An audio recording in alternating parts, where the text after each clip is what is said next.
మేము ముందు నుంచి చెప్తున్నాం, తెలంగాణ హిందువులకి తెలంగాణ ప్రజలకి చెప్తున్నాం, పెద్ద కుట్ర నడుస్తుంది.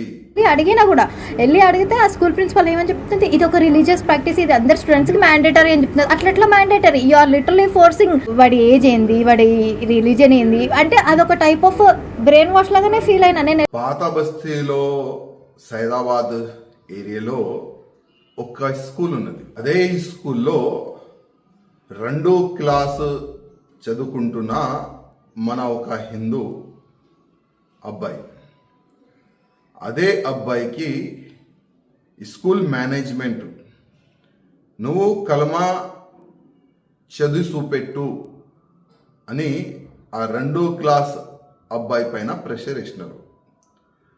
వాళ్ళ ఫ్యామిలీకి తెలిసిన తర్వాత ఆ స్కూల్ మేనేజ్మెంట్కి సవాల్ చేసినారు ఆ ఫ్యామిలీ మెంబర్స్, మా హిందూ అబ్బాయికి ఏ విధంగా మీరు కలమా చదువుకోవాలి, చదువు చూపెట్టని ఏ విధంగా మీరు ప్రెషర్ ఇస్తారని వాళ్ళు క్వశ్చన్ అయితే పెడుతున్నారు.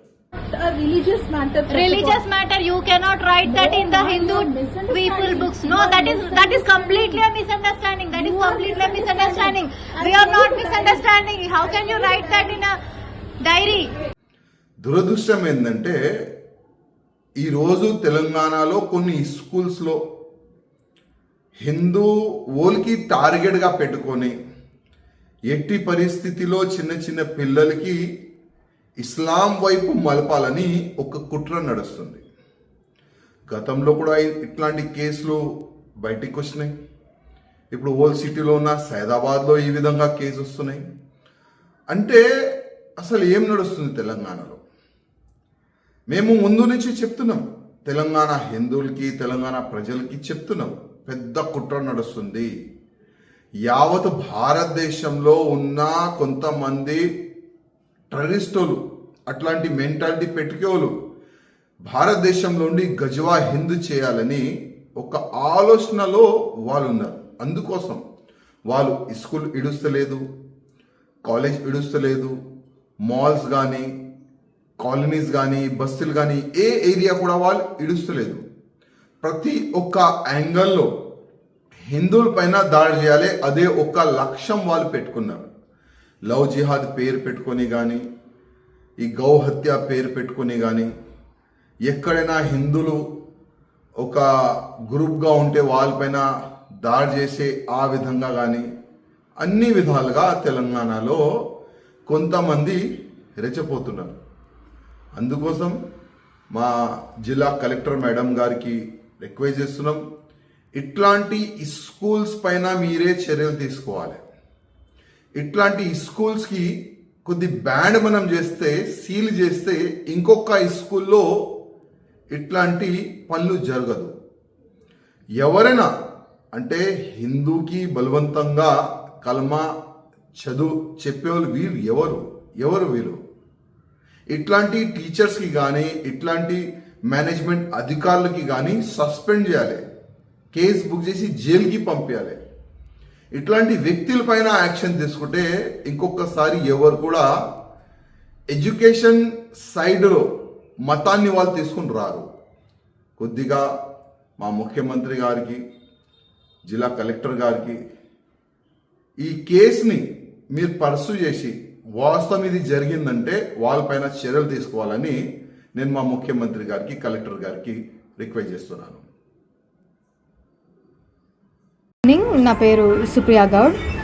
మా నెఫ్యూ అంటే మా అక్క వాళ్ళ బాబు స్కూల్ నుంచి నేను పికప్ చేసుకోవడానికి వెళ్ళినుండే అనమాట. స్కూల్కి వచ్చిండో, ఇంట్లో కూర్చుండో, డైరీ చూపించిండో హోంవర్క్ చేయాలని చెప్పేసి. డైరీ చూపిస్తే ఇక్కడ ఏదో రాస్తుందని చూపిస్తే చూస్తే రీడ్ 1,2 కల్మా, ఇంకా రీడ్ ఫతే అని చెప్పేసి కొన్ని ఉన్నాయన్నమాట డైరీలో. నాకు అర్థమైతలే అసలు ఒక అబ్బాయికి 6 ఇయర్స్ బాబు, 2nd క్లాస్ బాబుకి ఈ ప్రాక్టీసెస్ అంది ఎందుకు చేపిస్తున్నారు మీరు? స్కూల్ అంటే క్వాలిటీ ఆఫ్ ఎడ్యుకేషన్ ఇవ్వాలి. రిలీజియస్ ఆస్పెక్ట్స్లో అసలు స్కూల్కి ఏ టైప్ ఆఫ్ ఇది కనెక్షన్ లేదు. If you are giving education just give that. మీరు ఇండైరెక్ట్గా ఇట్లా ప్రాక్టీసెస్ చేసి మేము కావాలని రాయలేదు, మేము బై మిస్టేక్ రాసినామంటే ఎంతవరకు తీసుకుంటాం? ఆల్రెడీ ఫస్ట్ ఒకసారి రాసిర్రు, రీడ్ 1,2 కల్మా అని రాసిర్రు, అది స్ట్రైక్ ఆఫ్ చేసిర్రు, ఓకే పర్లేదు. నేను చూడలేదు, నేను అది వదిలేసిన. ఇప్పుడు ఈ రోజు కూడా రాసిరు, ఈ రోజు కూడా రాసి ఫతే చదివియండి అదేదో సబ్జెక్ట్, ఆ పేరు నాకు కూడా తెలియదు, ఆ సబ్జెక్ట్ పేరు వేసి రాసి ఫతే చదవండి అని చెప్పి రాస్తున్నారు. అసలు వాడి ఏజ్ ఏంది, వాడి రిలీజన్ ఏంది అంటే అదొక టైప్ ఆఫ్ బ్రెయిన్ వాష్ లాగానే ఫీల్ అయినా. నేను అడిగినా కూడా, అడిగితే ఆ స్కూల్ ప్రిన్సిపల్ ఏమని చెప్తుంది, ఇది ఒక రిలీజియస్ ప్రాక్టీస్, ఇది అందరు స్టూడెంట్స్కి మ్యాండేటరీ అని చెప్తున్నారు. అట్లా mandatory, you are literally forcing things to write. అసలు యాక్చువల్లీ ఇక్కడ చూడండి, ఇక్కడ రాసింది రీడ్ ఇగో డేట్, ఈ రోజుదే డేట్, ఇది ఈ రోజుదే ఇక్కడ రాసింది. మళ్ళీ నేను మొత్తం డైరీ మొత్తం చెక్ చేస్తే మళ్ళీ నాకు ఇది ఒకటి కనిపించింది, ఇది ఆల్రెడీ స్ట్రైక్ ఆఫ్ అయిపోయింది. రీడ్ ఈ 1 2 కల్మా అని చెప్పేసి ఇట్లా ఇంకా ఎంతమంది పిల్లల బుక్స్లో రాసినారో తెలియదు. ఓకే, మీరు అంటారేమో అదొక సబ్జెక్ట్, వీళ్ళకి ఆ సబ్జెక్ట్ ఉంది అంటే ఆ సబ్జెక్ట్ ఏ పిల్లలు అయితే తీసుకున్నారో ఆ పిల్లలందరినీ డైరీ సపరేట్ పెట్టి ఇవ్వండి, వీళ్ళ డైరీ సపరేట్ పెట్టి ఇవ్వండి. ఇక్కడ క్లియర్గా లియాన్స్ కృష్ణ అని పేరు కనిపిస్తుంది. అట్లా రాస్తారు. మళ్ళీ వెళ్ళి అడిగితే ఫస్ట్ అడిగితేనేమో religious practice and it is necessary for all the students అన్నది. సెకండ్ టైం అది ఎవరైతే రాసిర్రో ఆమెనే వచ్చి నేను బై మిస్టేక్ రాసిన అంటారు. అంటే మీరు గడికి పేరు ఇట్లా చేంజ్ చేయడం అసలు కరెక్ట్, అది వాంటెడ్గానే రాసినట్టు నేను పర్సనల్గా ఫీల్ అవుతున్నాను. ఇది ఇంకా ఈ ఒక్క డిపార్ట్మెంట్లోనే అవుతుందా? ఇంకా సక్సెస్ స్కూల్ సైదాబాద్ ఇంకా వేరే బ్రాంచెస్ కూడా ఉన్నాయి, కాలేజెస్ కూడా ఉన్నాయి. ఇంకా వీళ్ళకి అసోసియేట్ అయ్యి మళ్ళీ ఎంతమందితో అట్లా ఎన్ని రాస్తున్నారో మనకు అసలు ఐడియానే లేదు. ఈ రోజు నేను డైరీ చూసినా కాబట్టి రియాక్ట్ అన్నాను. నేను ఒకవేళ డైరీ చేయకపోతే నేను అసలు రియాక్ట్ కూడా కాకపోతుండే. దీనిపైన డెఫినెట్గా authority concern department, educational department ఎవరైతే అథారిటీస్ ఉన్నారో, హైరార్కీ ఉందో, డెఫినెట్గా నేను పాయింట్ రేజ్ చేస్తాను. డెఫినెట్గా నేను స్టాండ్ తీసుకొని మాట్లాడతాను. ఎందుకంటే ఇది అన్యాక్సెప్టబుల్. కొంతమంది పేరెంట్స్ ఏమనుకుంటారు, అది కూడా ఒక సబ్జెక్ట్, అది కూడా చదివించాలేమని అది కూడా చదివించడం స్టార్ట్ చేస్తారు. When it is not part of their life, then ఎందుకు? ఇది ఒక టైప్ ఆఫ్ బ్రెయిన్ వాష్, ఇది ఒక టైప్ ఆఫ్ ఫోర్స్ చేస్తున్నట్టు, ఇది ఇండైరెక్ట్ యాక్ట్, ఇది ఇండైరెక్ట్గా ఇంపాక్ట్ అవుతుంది ఎవరికైనా.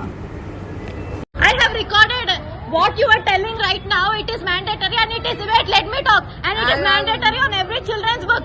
Then you should also write that Bhagavad Gita is mandatory. Wait, excuse me, pehle bhi likha tha strike off kya hai previous paper mein. I am not going to leave this. Nen mottam india kissa, it is not mandatory. It is not mandatory.